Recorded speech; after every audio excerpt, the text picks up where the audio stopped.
ಯಾಕೆಂದ್ರೆ ಏನ್ ಮಾಡ್ತೀವಿ ಮುಂದಕ್ಕೆ ಅಂತ ಹೇಳಬಾರ್ದಂತ ಎಲೆಕ್ಷನ್ ಕೋಡು ಅಂತಾರೆ. ಇನ್ನ 4 ವರ್ಷ ಇದೆ ನಮಗೆ. ರಸ್ತೆಗಳು ಈಗಾಗಲೇ 10 ರಸ್ತೆ ಶುರು ಆಗಿದೆ. ನೀವೆಲ್ಲ ಹೋಗಿ ನೋಡ್ಕೊಂಡ್ ಬರಬೇಕು ಯಾವ ರೀತಿ ರಸ್ತೆ ಮಾಡ್ತಾ ಇದ್ದಾರೆ ಅಂತ. ಕುಡಿಯುವ ನೀರಿಗೆ ಕೂಡ ನಮ್ಮ ಯೋಜನೆ ಸರ್ಕಾರದಿಂದ ಅನುಮತಿ ಸಿಕ್ಕಿದೆ. ಅದು ಕೂಡ ಟೆಂಡರ್ ಆಗಿ ಬರುತ್ತೆ. ಯಾಕಂದ್ರೆ ನಮ್ಗೆ ಏನ್ ಬೇಕು ಈ ಜಿಲ್ಲೆಗೆ ಅನ್ನೋದು ನಮಗೆ ಚೆನ್ನಾಗಿ ಗೊತ್ತು. ನನ್ನನ್ನ ಇಷ್ಟೊಂದು ಪ್ರೀತಿ ಪಡೋ ಜಿಲ್ಲೆ, ಇಷ್ಟೊಂದು ಪ್ರೀತಿ ಆಶೀರ್ವಾದ ಮಾಡೋ ಜಿಲ್ಲೆ. ನಾನನ್ನ 300 ರೂಪಾಯಿ ಖಳನಾಯಕನಾಗಿ ಬಂದು ಪೋಷಕ ನಟನಾಗಿ ನಾಯಕ ನಟನಾಗಿ MLA 3 ಬಾರಿ MP ಆಗಿ ಗೆದ್ದು ತಿರ್ಗಾ ಸೋತು ತಿರ್ಗಾ MP ಆಗಿ ಸೋತು ತಿರ್ಗಾ ಇವತ್ತು ನಿಮ್ಮ ಮುಂದೆ ಕಾವೇರಿಗೋಸ್ಕರ ನಾನು ಕೇಂದ್ರ ಮಂತ್ರಿ ಪದವಿನೇ ಬಿಟ್ಟು ಬಂದವನು. ಅಂತ ಸುಲಭ ಅಲ್ಲ ಅಂಬರೀಷ. ಅಧಿಕಾರಕ್ಕೆ ಆಸೆ ಪಡೋನಲ್ಲ. ನನಗೆ ನನ್ನ ಜನ, ನನ್ನ ಸಾಕಿದ ಜನ, ನನಗೆ ಅನ್ನ ಕೊಟ್ಟ ಜನ, ನನಗೆ ಸುಪ್ಪತ್ತಿಗೆ ಹಾಸಿದ ಜನ, ನನಗೆ ಅಮೃತ ಕೊಡಿಸಿದ ಜನಕ್ಕೆ ಒಳ್ಳೇದಾಗಬೇಕು ಅನ್ನೋದು ಇದೆ ಹೊರತು ನಮಗೆ ಬೇರೆ ಆಸೆ ಇಲ್ಲ. ಸ್ವಾರ್ಥಕ್ಕೋಸ್ಕರ ರಾಜಕಾರಣ ಮಾಡೋದಿಲ್ಲ. ಇವತ್ತು ರಮ್ಯಾ ಇವತ್ತು ಇಲ್ಲಿ MP ಆಗಿ ನಿಂತಿರೋಕ್ಕಿಂತ ಮುಂಚೆ ನಾನು ಹೆಂಡತಿನ ಕರ್ಕೊಂಡ್ಬಂದು ನಿಲ್ಲಿಸ್ಬಿಡುವೆ. ನನಗೆ ನನ್ನ ಹೆಂಡತಿ, ನನ್ನ ಮಗ ಇಲ್ಲಿ ಬಂದು MP ಆಗ್ಬೇಕು, MLA ಆಗ್ಬೇಕು ಅನ್ನೋ ಆಸೆ ಇಲ್ಲ.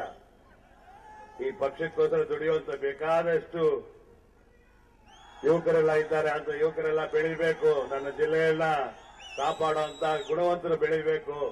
100 ಜನಕ್ಕೆ ಒಳ್ಳೇದು ಮಾಡುವಂತವ್ರು ಬೆಳಿಬೇಕು ಅನ್ನೋದೊಂದು ಆಸೆ ಅಷ್ಟೇ.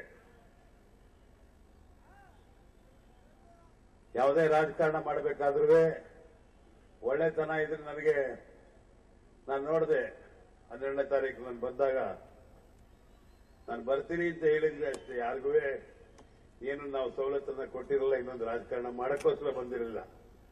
ನಾನು ಮೊದಲನೇದಾಗಿ ನನ್ನ ಜಿಲ್ಲೆಗೆ ಬಂದು ಅಲ್ಲಿ ಎಲ್ಲರ ಜನನ ನಾನು ನೋಡಿ ಆಮೇಲೆ ಮುಂದಕ್ಕೆ ಹೋಗ್ಬೇಕು ಅಂತ 11ನೇ ತಾರೀಕು ನಾನು ಸಿಂಗಾಪುರಿಂದ ಬಂದವರು ಇಲ್ಲಿಗೆ 12ನೇ ತಾರೀಕು ಬಂದೆ. ಅವಾಗ ನನಗೆ ದೊರೆತ ಒಂದು ಸ್ವಾಗತ ಇದೆಯಲ್ಲ, ಅದಕ್ಕಿಂತ ಇನ್ನು ಯಾವ ಆಸ್ತಿ ಅದೆಲ್ಲ ಇಲ್ಲವೇ ಇಲ್ಲ. ನಾನು ಕೂಡ 25 ನಮ್ಮ ತಂದೆಯವರ ಕಾಲದಿಂದ ಇಲ್ಲಿ ಹಳ್ಳಿಗರ ಗ್ರಾಮಾಂತರ ಪ್ರದೇಶದಿಂದ ಬರುವಂತ ಹಳ್ಳಿಗರ ಸಂಬಂಧನ ಬೆಳೆಸ್ಕೊಂಡು ಬಂದಿದ್ದೀನಿ. ಇನ್ನು ರಾಜಕೀಯವಾಗಿ ಒಂದು 20 ವರ್ಷಗಳಿಂದ ಇಲ್ಲಿನ ಹಿರಿಯರು, ಇಲ್ಲಿನ ಯುವಕರು ಇದನ್ನೆಲ್ಲ ಬೆಳೆಸ್ಕೊಂಡು ಬಂದಿದ್ದೀನಿ. ಇನ್ನು 14 ವರ್ಷದಿಂದ ನಾನು ಕೂಡ ರಾಜಕೀಯ ಮಾಡಿಕೊಂಡು ಎಲ್ಲರನ್ನ ಗುರುತಿಸಬಲ್ಲೆ. ಎಲ್ಲರನ್ನಂದ್ರೆ ಏನು 20 ಲಕ್ಷ ಜನರು ಗುರುತಿಸಕ್ಕಾಗಲ್ಲ. ಒಂದೊಂದು ಊರಿಗೆ 10 ಜನ ನಾನು ಗುರುತಿಸ್ತೀನಿ. ಆದ್ರಿಂದ ಅವೆಲ್ಲ ಇವತ್ತು ನಾನು ಬಂದಾಗ, ಮೊನ್ನೆ ಬಂದಾಗ ತೋರಿಸಿದ ಪ್ರೀತಿ, ನನಗೆ ಕೊಟ್ಟ ಸ್ವಾಗತ, ಅದನ್ನು ನಾನು ಯಾವಾಗ ನೋಡಿದ್ದೆ ಎಷ್ಟು ಜನ ಸತ್ತಾಗ ನಾನು ಅವರ ದೇಹದ ಜೊತೆಯಲ್ಲಿ ಬಂದಿದ್ದೆ. ಅವಾಗ ನನಗೆ ಕೆಂಗೇರಿಯಿಂದ ಇಲ್ಲಿವರೆಗೂ ಬರಬೇಕಾದ್ರೆ, ಸೂಲುಗಳಲ್ಲಿ ಮಾಡಬೇಕಾದ್ರೆ ನನಗೆ ಅದನ್ನು ನೋಡಿದ್ದೆ. ಹೆಣಾದ ಬಂದಾಗ ಬಂದು ನೋಡಿದ್ದೆ. ಆದ್ರೆ ನಾನು ಇವತ್ತು ಜೀವ ಸಹಿತ ಬಂದಾಗ ಆ ಸ್ವಾಗತ ನನ್ನ ಕಣ್ಣಾರೆ ನೋಡಿದೆ. ಅದಕ್ಕಿಂತ ಪುಣ್ಯ ಬೇರೆ ಇಲ್ಲ ನನಗೆ ಅಂತ ನನ್ನ ಅನಿಸಿಕೆ ಅಷ್ಟೇ. ಮಂಡ್ಯ ಜಿಲ್ಲೆ ಜನ ಸ್ವಲ್ಪ ದುಡುಕ್ತಾರೆ. ಜಿಲ್ಲೆ ಬಗ್ಗೆ ಇವತ್ತು ಪುಟ್ಟಣ್ಣವ್ರಿಗೆ ಚೆನ್ನಾಗಿ ಗೊತ್ತು. ಪಾಂಡವಪುರ ಫ್ಯಾಕ್ಟರಿಗೋಸ್ಕರ ಸಿದ್ದರಾಮಯ್ಯ ಅವರು ಏನ್ ಮಾಡಿದ್ರು, ಎಷ್ಟು ಹಣ ಕೊಟ್ಟರು ಅಂತ ನನಗೂ ಗೊತ್ತಿದೆ, ಅವ್ರಿಗೂ ಗೊತ್ತಿದೆ. ಯಾಕೆಂದ್ರೆ ಸಿದ್ದರಾಮಯ್ಯನವ್ರಿಗೂ ಕೂಡ ಮಂಡ್ಯ ಜಿಲ್ಲೆ ಬಹಳಷ್ಟು ಜನ ಇಲ್ಲಿ ಅವರಿಗೆ ಬೆನ್ನೆಲುಬಾಗಿ ನಿಂತಿದ್ದಾರೆ. ಇವತ್ತು ರಮ್ಯಾ ಹಾಗೂ DK ಸುರೇಶ್ ಅವರು ಗೆಲ್ಲಬೇಕಾದ್ರೆ ಸಿದ್ದರಾಮಯ್ಯನವರ ಕಾಣಿಕೆ ಬೇಕಾದಷ್ಟಿದೆ. ಸರ್ಕಾರದ ಕಾಣಿಕೆ ಇದೆ.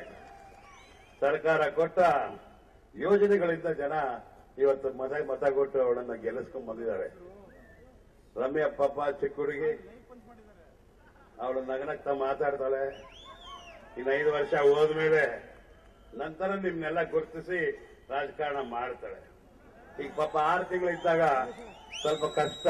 ಅದರಿಂದ ಆದ್ರೂ ಹೋಗಿ ಎಲ್ಲ ಹಳ್ಳಿಗಳನ್ನ ಸುತ್ತಿ ಏನೋ ಕೆಲವು ಕಡೆ ತಪ್ಪಾಗಿರ್ಬೋದು. ಈಗ ಯಾರು ದೇವರು ತಪ್ಪು ಮಾಡ್ತಾರಂತೆ. ರಾಮ ಸೀತೆನ ಹೋಗೋ ನೀನು ಅಂತ ಹೆಂಡತಿ ಮೇಲೆ ಡೌಟ್ ಪಟ್ಬಿಟ್ಟ. ಹಂಗೆ ಆತರ ದೇವರು ಕೂಡ ತಪ್ಪು ಮಾಡಬೇಕಾದ್ರೆ ನಾವು ಮನುಷ್ಯರು ನಾವು ತಪ್ಪು ಮಾಡಿದ್ರೆ ಅದನ್ನು ಕ್ಷಮೆ ಮಾಡೋಂತ ಒಂದು ದೊಡ್ಡ ಗುಣ ನಿಮ್ಗೆಲ್ಲ ಇದೆ. ನೀವು ಕ್ಷಮಿಸ್ತೀರಾ. ಅವಳನ್ನ ಇವತ್ತು ಏನು ಈ ಜಿಲ್ಲೆಯ ನಮ್ಮ ಸರ್ಕಾರ ಬಂದ ಮೇಲೆ ಕೇಂದ್ರ ಸರ್ಕಾರ ಈಗ ಮೋದಿ ಮೋದಿ ಮೋದಿ ಅಂತಾರ. ನಮ್ಮಲ್ಲಿ ಇಲ್ಲ ಬಿಡಿ ಬಿಜೆಪಿ. ಆದ್ರೂ ನಾನು ಒಂದು ಪ್ರಶ್ನೆ ಕೇಳಕ್ಕೆ ಇಷ್ಟಪಡ್ತೀನಿ. ಯಾಕೆ ಮಾಧ್ಯಮದವರು ಇರ್ತಾರಲ್ಲ, ಕರ್ನಾಟಕದಲ್ಲಿ ಯಾವುದೇ ಕಾರಣಕ್ಕೂ ಕಾಂಗ್ರೆಸ್ ಸರ್ಕಾರನೇ ಹೆಚ್ಚಿನ ಸ್ಥಾನ ಗಳಿಸುತ್ತೆ. ಇನ್ನು ಹೈದರಾಬಾದ್ಗೆ ಹೋದ್ರೆ ಅಲ್ಲಿ 4 ಪಕ್ಷ ಇದೆ. ಒಂದು ಹೊಂದಾಣಿಕೆ ಮಾಡಿದ್ದಾರೆ ಬಿಜೆಪಿಯವರು ತೆಲುಗುದೇಶಂ ಜೊತೆ, ಇನ್ನೊಂದು ಪಕ್ಷ ಟಿಆರ್ಎಸ್, ಇನ್ನೊಂದು ಜಗನ್, ಇನ್ನೊಂದು ಕಾಂಗ್ರೆಸ್. ಈ 4 ಪಕ್ಷದಲ್ಲಿ ಅತಂತ್ರ ಆಗುತ್ತೆ ಆಂಧ್ರ ಬಿಡಿ. ಅದರಿಂದ ಏನು ದೊಡ್ಡ ಶಕ್ತಿ ಬರೋದಿಲ್ಲ. ಯಾಕೆಂದ್ರೆ ಒಂದು ಪ್ರಧಾನಮಂತ್ರಿ ಆಗಬೇಕಾದ್ರೆ ದೇಶದ ನಾನಾ ಲೀಡರ್ಗಳಿದ್ದಾರೆ. ಒರಿಸ್ಸಾದಲ್ಲಿ ಪಟ್ನಾಯಕ್ ಇದ್ದಾರೆ, ಬಿಹಾರಲ್ಲಿ ನಿತೀಶ್ ಕುಮಾರ್ ಇದ್ದಾರೆ, ಮಹಾರಾಷ್ಟ್ರದಲ್ಲಿ ಶರದ್ ಪವಾರ್ ಇದ್ದಾರೆ, ಈ ಕಡೆ ಕಾಶ್ಮೀರ್ಗೆ ಹೋದ್ರೆ ಅಬ್ದುಲ್ಲಾ ಅವರ ಕುಟುಂಬದವರು ಇದ್ದಾರೆ, ಮಕ್ಕಳಿದ್ದಾರೆ, ಅವ್ರ ತಂದೆನೂ ಇದ್ದಾರೆ. ಅಲ್ಲಿಂದ ವೆಸ್ಟ್ ಬೆಂಗಾಲ್ಗೆ ಬಂದ್ರೆ ಮಮತಾ ಬ್ಯಾನರ್ಜಿ ಅವರು ಹೇಳಿದ್ದಾರೆ ನಮ್ದು ಸಪೋರ್ಟ್ ಮೋದಿಗೆ ಇಲ್ಲ ಅಂತ. ಇನ್ನು ಪಂಜಾಬ್ಗೆ ಬಂದ್ರೆ ಅಲ್ಲಿ ಅಕಾಲಿ ದಳ ಎಷ್ಟು ತಗೊಳ್ತಾರೋ ಅದು ಅಕಾಲಿ ದಳದವ್ರು ಸೀಟ್ ಹೋಗ್ಬೋದು. ಈ ಕಡೆ ಕಮಿಂಗ್ ಬ್ಯಾಕ್ ಟು ತಮಿಳ್ನಾಡಿಗೆ ಬಂದ್ಬಿಟ್ರೆ ಆ ಒಮ್ಮನ್ಗೆ ಏನಾದ್ರು ಸ್ವಲ್ಪ ಜಾಸ್ತಿ ಸೀಟ್ ಬಂದ್ರೆ ನಾನೇ ಪ್ರಧಾನಮಂತ್ರಿ ನೀವೆಲ್ಲಿ ಅಂತ ಕೇಳ್ತಾರೆ. ಆದ್ರಿಂದ ಇಷ್ಟೆಲ್ಲಾ ನಾಯಕರುಗಳು ಇದ್ದಾಗಲೇ ಒಂದು ರಾಷ್ಟ್ರದ ಪ್ರಧಾನಮಂತ್ರಿ ಆಗೋ ಯೋಗ್ಯತೆ ಇರೋರಿಗೆ ಒಂದು ಬೆಂಬಲ ಸಿಗುತ್ತೆ ಅಂತ ನನ್ನ ಅನಿಸಿಕೆ. ನಾವು ಬೇರೆಯವರು ಆಗ್ಬೇಡಿ ಅಂತ ಹೇಳ್ತಿಲ್ಲ, ನಾನು ಆಗ್ಬೇಕಾದ್ರೆ ಯಾವ ರೀತಿ ಆಗ್ತಾರೆ ಅಂತ ಹೇಳ್ತಿದ್ದೀನಿ ಅಷ್ಟೇ. ಇಷ್ಟು ಜನ ನಾಯಕರು, ಇವರೆಲ್ಲ ದೇಶದ ನಾಯಕರು, ಹಲವಾರು ಸ್ಥಾನಮಾನ, ಹಲವಾರು ಅಧಿಕಾರ ವಹಿಸಿಕೊಂಡಿರೋದ್ರ ಬಗ್ಗೆ ನಾನು ಮಾತಾಡಿದ್ದೀನಿ. A massive rally by Congress there to go ahead and welcome back Ambrish, and of course the rebels are going ahead and campaigning for Ramya in full gusto, not just talking about his connect with the people, but also once again going ahead and gunning for Ramya, stating that she may be young, she may be here only for 6 days, but she will work for the people. She has visited so many of them, and also going on to appreciate her. This also coming right after Ramya went ahead and touched Ambrish's feet in full public view, dismissing all that talk about some sort of a rift between the two, after Ramya of course took to Twitter to go ahead and react to what Ambrish had to say about her being too young and not knowing the importance of interacting with the people rather than interacting on social media.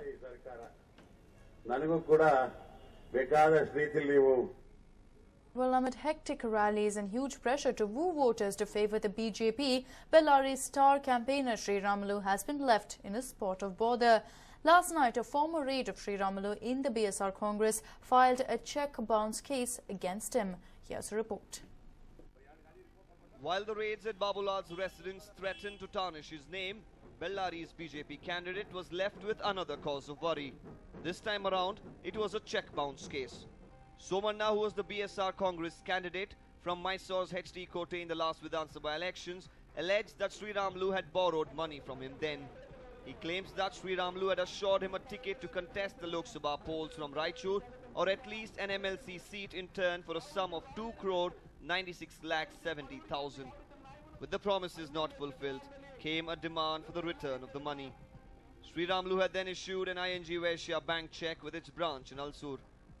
Somanna also alleged that Sri Ramalu and his men have threatened him with dire consequences if he went ahead with the case. Cases have now been registered in the Bellary police station under sections 420, 323, 504 and 506 of the IPC against Sri Ramalu. Crying foul, Sri Ramalu has rubbished these allegations, calling it all a political conspiracy. ಅವರು ಆ check ಏನಾಗಿತ್ತು, ಆ check number ಏನಾಗಿತ್ತು, ಆ check number ಕಳೆದೋಗಿದೆ ಅಂದೇಳಿ, ಆ check number ಇಲ್ಲ, check miss ಆಗಿದೆ ಅಂದೇಳಿ ಆಲ್ರೆಡಿ ಬ್ಯಾಂಕಲ್ಲಿ ಸ್ಟಾಪ್ ಪೇಮೆಂಟ್ ಕೂಡ ಲೆಟರ್ ಕೊಟ್ಟಿದ್ದಾರೆ. ಆಲ್ರೆಡಿ ಸ್ಟಾಪ್ ಪೇಮೆಂಟ್ ಲೆಟರ್ ಕೂಡ ಅವ್ರ ಅಕ್ಲೈಜ್ಮೆಂಟ್ ಕೂಡ ಬ್ಯಾಂಕ್ನಿಂದ ಪಡೆದಿದ್ದಾರೆ. ಇಲ್ಲೊಂದು ಕಡೆ ನಾನು ಗೆಲ್ಲಿದ್ದೀನಿ ಅನ್ನೋಂಥದ್ದು ಒಂದು ರೀತಿ ಹತಾಶರಾಗಿ ಕೆಲವೊಂದು ರಾಜಕೀಯ ಪಕ್ಷಗಳು ಈ ರೀತಿ ಮಾಡ್ತಾ ಇದ್ದಾರೆ ಅನ್ನೋಂಥದ್ದು ನನಗೆ ಕಾಡ್ತಾ ಇದೆ. Coming to the aid of Sri Ramalu was his co-party member Somshekhar Reddy. The president of KMF, Somshekhar, went on to defend Sriramulu and claimed that it was all a plot by Chief Minister Siddaramaiah. ರೊಕ್ಕ ಕೊಡಿಸ್ತೀನಿ ಅಂತ ಹೇಳಿ blank cheque ಕೊಡ್ರಿ ಅಂತ ಹೇಳಿ blank cheque ತಗೊಂಡು ಅದನ್ನ case ಮಾಡ್ತಾರೆ ಅಂತಂದ್ರೆ ನೋಡ್ಕೊಂಡು ಸ್ವತಃ ಮುಖ್ಯಮಂತ್ರಿ ಅವರು ಫೋನ್ ಮಾಡಿ ಆ ಕೇಸ್ ನ ಬುಕ್ ಮಾಡ್ರಿ ಅಂತ ಹೇಳಿದ್ದಾರೆ ಅಂತ ಹೇಳಿ ಪೊಲೀಸ್ ಮೂಲಗಳಿಂದ ನಮಗೆ ಗೊತ್ತಾಗಿರೋ ಮಾಡಿದ್ದಾರೆ ಅಂತ ಹೇಳಿ ಅವ್ರ ಪೊಲೀಸ್ ಮೂಲಗಳೇ ನಮಗೆ ಗೊತ್ತಾಗಿದೆ ತಿರುಗುಳ ನೀಡಬೇಕು ಸುಮ್ಮನೆ ಏನೋ ಒಂದು ನ್ಯೂಸೆನ್ಸ್ ಕ್ರಿಯೇಟ್ ಮಾಡ್ಬೇಕು ಅಂತ ಹೇಳಿ ನೋಡ್ತಾ ಇದ್ದಾರೆ. He not only dismissed all these allegations but also tried justifying the BJP pamphlets found at Babulal's residence. ಪ್ರಚಾರಕ್ಕೆ ಹೋದಾಗ ಪಾಂಪ್ಲೆಟ್ ಕೊಡ್ತೀವಿ ಮನೆಗೆ ಪ್ರಚಾರ ಮಾಡ್ತೀವಲ್ಲ ಅದನ್ನ ಅವ್ರ ಮನೆಯಲ್ಲಿ ಇಂತಾಗ್ಲಿ ಅವರಿಗೆ ನಮಗೆ ಏನು ಇದಿಲ್ಲ sir. Well, blame games and conspiracies are nothing new during elections, but will Sriramulu come out clean is the question of the hour. Baswaraj Haranahalli for News 9, Bellary. And moving on, Australia decided today to deploy a mini submarine to scour the unmapped Indian Ocean seabed for Malaysian jet MH370 at a daunting depth of 4,500 meters or 15,000 feet, ending the search for black box signals. Angus Houston, who fronts the Joint Agency Coordination Centre, said that in the hunt for the plane's black box transmissions, the last signal was logged 6 days ago. Earlier, an oil slick had also been spotted in the search area with around 2 litres of fuel collected for testing. However, it would be a number of days before the oil could be conclusively tested ashore.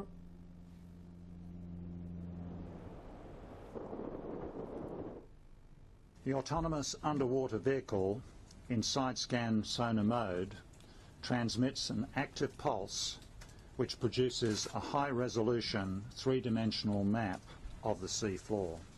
The deployment of the autonomous underwater vehicle has the potential to take us a further step towards visual identification, since it offers a possible opportunity to detect debris from the aircraft on the ocean floor. In another development, I can report Ocean Shield detected an oil slick yesterday evening in her current search area. A sample of about 2 litres has been collected, and it will be a number of days before it can be landed ashore and conclusively tested.